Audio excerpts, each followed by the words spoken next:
कक्षा 10th, विषय संस्कृतम। ठीक है,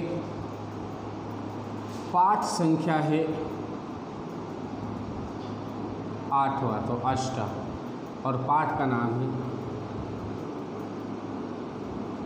स्वामी केशवानंद, यानी स्वामी केशवानंद के बारे में है। हम इस पाठ के कठिन शब्दों को पहले कर रहे हैं, तो उसी में आज आगे बढ़ेंगे। अगला है परम प्रीता। परम प्रीता का मतलब क्या होता है? अत्यधिक प्रसन्न। क्या होता है? अत्यधिक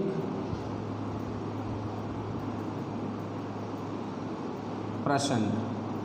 परम प्रीता का मतलब क्या होता है? अत्यधिक प्रसन्न। परोपकाराय, परोपकाराय का मतलब होता है दूसरों के ऊपर उपकार, दूसरों के, या आप ये कह सकते हो, सीधा लिख सकते हो उपकार।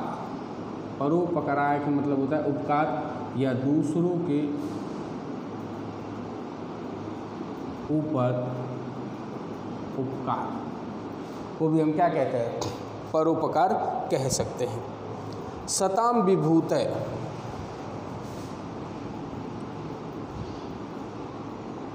शताम विभूतय। शताम विभूतय का मतलब होता है सज्जन पुरुषों, या अलग अलग लिखो, शताम यानी सज्जन। क्या होता है? सज्जन। शताम का मतलब होता है सज्जन।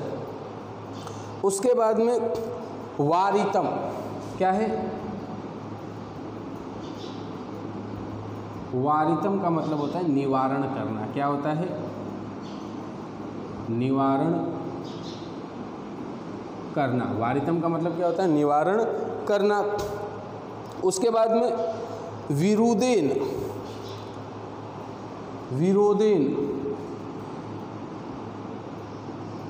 विरोदेन यानी विभूषित, विभूषित करना। विरोधन का मतलब क्या होता है? विभूषित करना। उसके बाद यौतुकम, यौतुकम, यौतुकम का मतलब होता है कन्या विवाह। क्या होता है? कन्या विवाह। यौतुकम का मतलब क्या होता है? कन्या विवाह। अवगुंठनम, अवगुंठनम यानी घूंघट प्रक्रिया। घूंघट क्या होता है? या ऐसे लिख सकते हैं हम, घूंघट, ऐसे भी लिख सकते हैं, घूंघट। ठीक है, अब उसके बाद में आगे चलते हैं। आगे है मुक्ते। मुक्ते का मतलब होता है मोक्ष। नंबर 8 पे मुक्ते का मतलब होता है मोक्ष। मुक्ते का मतलब क्या होता है? मोक्ष। नंबर 9 पे दिया हुआ है अपने अर्थी। अर्थी का मतलब होता है दुख। अर्थी, अर्थी का मतलब क्या होता है? दुख। अर्थी का मतलब क्या होता है? दुख।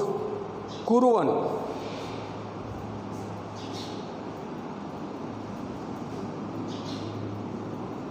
कुर्वन् का मतलब होता है करना। कुर्वन् का मतलब क्या होता है? करना। कुर्वन् का मतलब क्या होता है? करना। चरण, चरण का मतलब चलते हुए।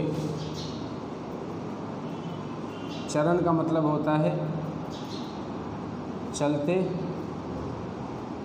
हुए। चरण का मतलब क्या होता है?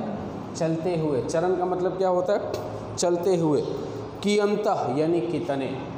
अगला शब्द है कियंतः। कियंतः का मतलब क्या होता है? कितने। कियंतः का मतलब क्या होता है? कितने। नंबर 13 पे आसीत। आसीत का मतलब होता है था। आसीत का मतलब क्या होता है? था। नंबर 14 पे हम लिख लेते हैं, नंबर 14 पे जैसे कि संति। संति का मतलब क्या होता है? तो ये इस पाठ के कुछ कठिन शब्दार्थ हैं जो आपको आने चाहिए। आज की वीडियो में भी मैं आपको इस पाठ के कठिन शब्दों के अर्थ बताया हूँ। आप इन कठिन शब्दों के अर्थों को तैयार कर लें ताकि कल से हम इस पाठ के हिंदी अनुवाद एक एक पैराग्राफ का बोर्ड पर लिख करके कर सकें। आज के लिए इतना ही। धन्यवाद।